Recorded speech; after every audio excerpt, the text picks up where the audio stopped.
তুরস্কে আবারও রাজনৈতিক অস্থিরতা তৈরি হয়েছে। ইস্তাম্বুলের মেয়র একরেম ইমামোগলুকে গ্রেফতারের পর দেশজুড়ে ব্যাপক বিক্ষোভ শুরু হয়েছে। প্রতিবাদকারীরা প্রেসিডেন্ট রিসেপ তাইয়্যিপ এরদোয়ানের বিরুদ্ধে স্বৈরশাসনের অভিযোগ তুলেছেন।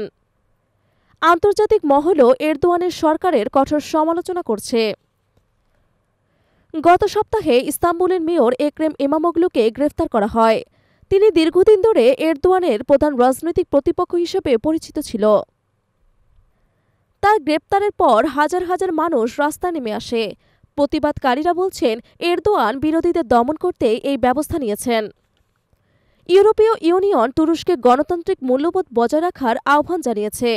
জার্মানি বলেছে, রাজনীতি কোর্টরুমে চলতে পারে না। জনগণের রায় চূড়ান্ত হওয়া উচিত। মানবাধিকার সংগঠনগুলো এরদোয়ানের দমননীতির কঠোর সমালোচনা করছে। এরদোয়ান একসময় তুরস্কের উন্নয়নের প্রতীক ছিলেন। 2003 সালে প্রধানমন্ত্রী হওয়ার পর তিনি অর্থনৈতিক অগ্রগতি ঘটান। ইউরোপীয় ইউনিয়নের সঙ্গে তুরস্কের সম্পর্কের উন্নতি ঘটে।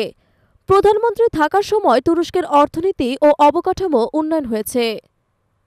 ইইউতে যোগদানের জন্য আইনি সংস্কার প্রক্রিয়া শুরু হয় এবং তুরস্কের মধ্যবিত্ত শ্রেণী দ্রুত বৃদ্ধি পেতে থাকে। কিন্তু সময়ের সঙ্গে তিনি বিরোধীদের ওপর কঠোর হতে শুরু করেন। 2013 সালে গেজি পার্কে একটি উন্নয়ন প্রকল্পের বিরুদ্ধে আন্দোলন থেকে বিরোধীদের সংগঠন হওয়ার শুরু। তখন থেকে এরদোয়ান কঠোর হাতে আন্দোলন দমন করা শুরু করেন। এরপর 2016 সালে একদল সেনা এরদোয়ানকে উৎখাত করতে চেয়েছিল। ব্যর্থ অভ্যুত্থানের পর তিনি হাজার হাজার বিরোধী নেতা, সাংবাদিক এবং সরকারি কর্মকর্তাকে গ্রেফতার করেন। আর 2018 সালে তুরস্কের সংবিধান পরিবর্তন করা হয়। প্রধানমন্ত্রীর পদ বাতিল করা হয় এবং এরদোয়ান এককভাবে রাষ্ট্র পরিচালনার ক্ষমতা পান। তার দল একে পার্টি এখন বিচার ব্যবস্থা এবং সংবাদ মাধ্যমের ওপর কঠোর নিয়ন্ত্রণ প্রতিষ্ঠা করেছে। তুরস্কে এখন স্বাধীন গণমাধ্যমের সংখ্যা খুবই কম। সমালোচনামূলক সংবাদ মাধ্যম বন্ধ করে দেওয়া হয়েছে বা সরকার নিয়ন্ত্রণ করছে। সাংবাদিকরা এরদোয়ান সরকারের বিরুদ্ধে কিছু লিখলেই গ্রেফতার হচ্ছে। ইমামোগলুর গ্রেফতারের পর অন্তত 9 জন সাংবাদিক আটক হয়েছেন।